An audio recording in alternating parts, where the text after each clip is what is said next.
Michael Bisping came out over the week. You guys listen to Michael Bisping's podcast, by the way? Believe You Me. You guys should check that out. He's fun. He's got an opinion.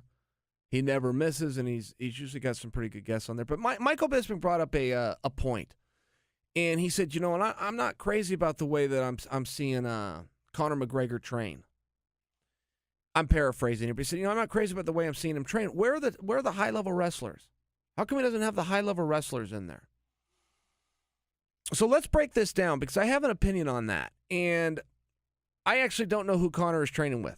I haven't seen that. I know he's very loyal and he's out there with his coaches, and I know he's in Ireland. I know he's at the Straight Blast Gym. I know he's with his teammates. Did he then bring in some outside help to try to look like Khabib? I couldn't confirm or deny. I don't know, but I'm going to trust that Michael does know.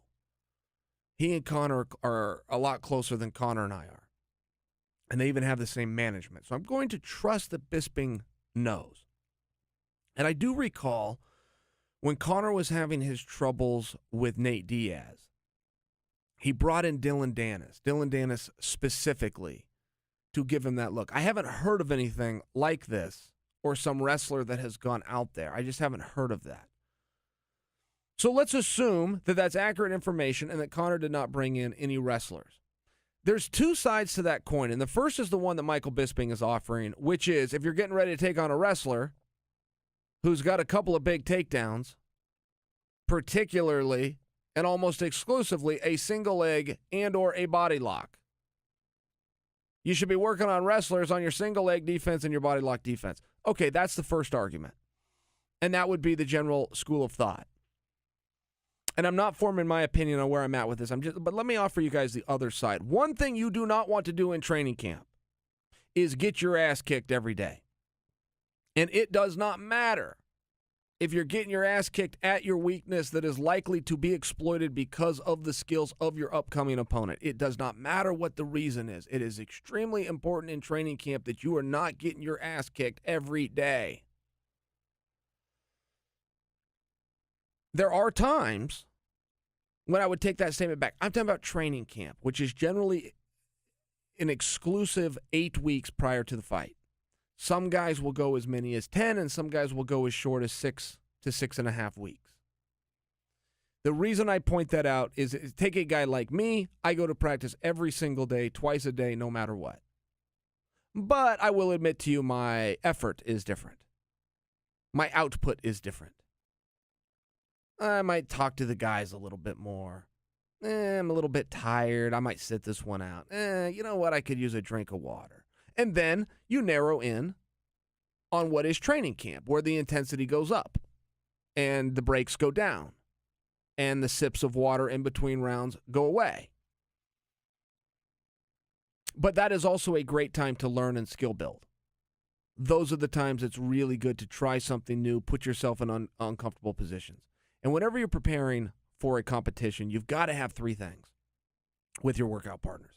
You got to have guys that can beat you, you got to have guys that can push you, and you got to have guys that you can whip. There are times when you will need a guy, particularly when you are trying to learn a new skill or a new technique, that you need to be able to hit that skill or technique on and have success.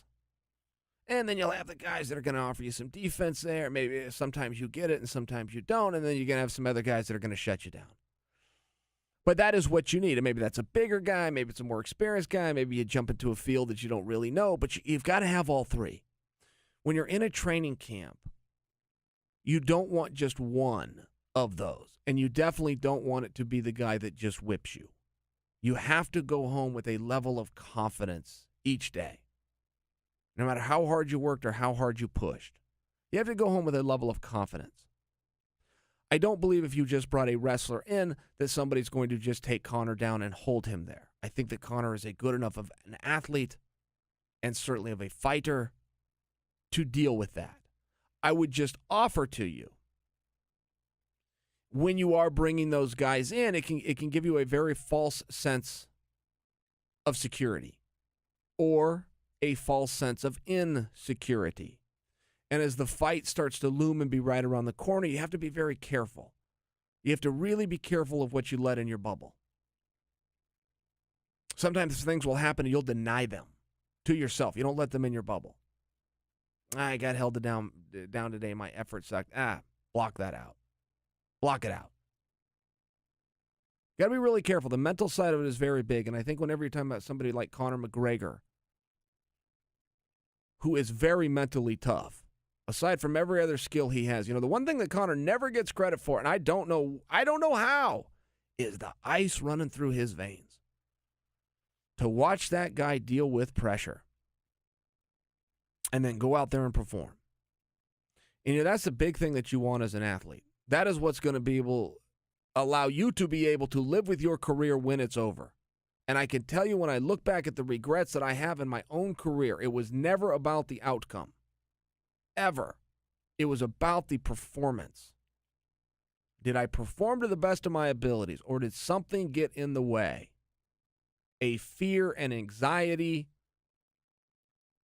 a distraction in your mind, an injury, a this, a that, a personal, whatever it was, did you bring your skills with you on fight night or not?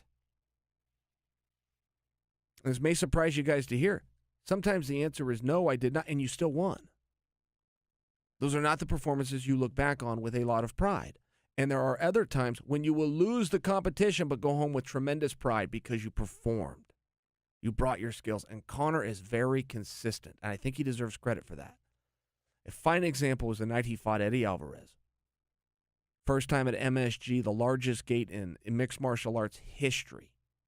I know that was the largest gate, guys, because I had the record until that night when I lost the record to Conor McGregor. So take it from me. He was the last one out.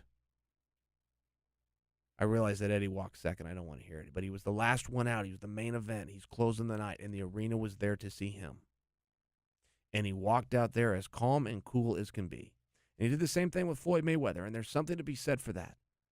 But when you're dealing with a guy like that has those mental abilities, he knows where his weaknesses are. He knows what his kryptonite is. He knows at the end of the day, no matter what the media says and what his fans and friends and the neighbors say, he knows, I'm just a human being. And if Conor did not bring in high-level wrestlers, it was for a reason. And I would offer to you that that reason was not physical, that it was mental. That somewhere he worked with some of those guys, he either felt he got what he needed and he can dot that I and cross that T, or he thought that's something I'm going to have to deal with later. I need good rounds right now. I'm not worried about the single leg. I'm going to be worried about teeping and keeping him away. I'm not worried about being held down. I'm going to be worried about putting a pace on him and pushing harder than he does for 25 minutes should we need that long. Whatever it is, and I'm making things up now, but I'll bet you I'm either right, or at least I've got a hold of the right thing, perhaps by the wrong end. But I think that would be one of the reasons why you're not seeing some of those high-level wrestlers. That's just not something he's looking to deal with right now. And as far as the wrestling goes of Khabib, look, he's got a tremendous pace, but he attacks with either single legs or he attacks with body locks. It's not rocket science. Same thing goes for Khabib. As great of a striker as Conor is, he's going to hurt you with teeps to the body, or he's going to hurt you with a straight left hand. It's not rocket science. It's an ass-whipping contest in a steel cage, and we can make as much of it as we want to. And I watch people do it for years upon years. But this is about as simplistic as society is going to allow you to get.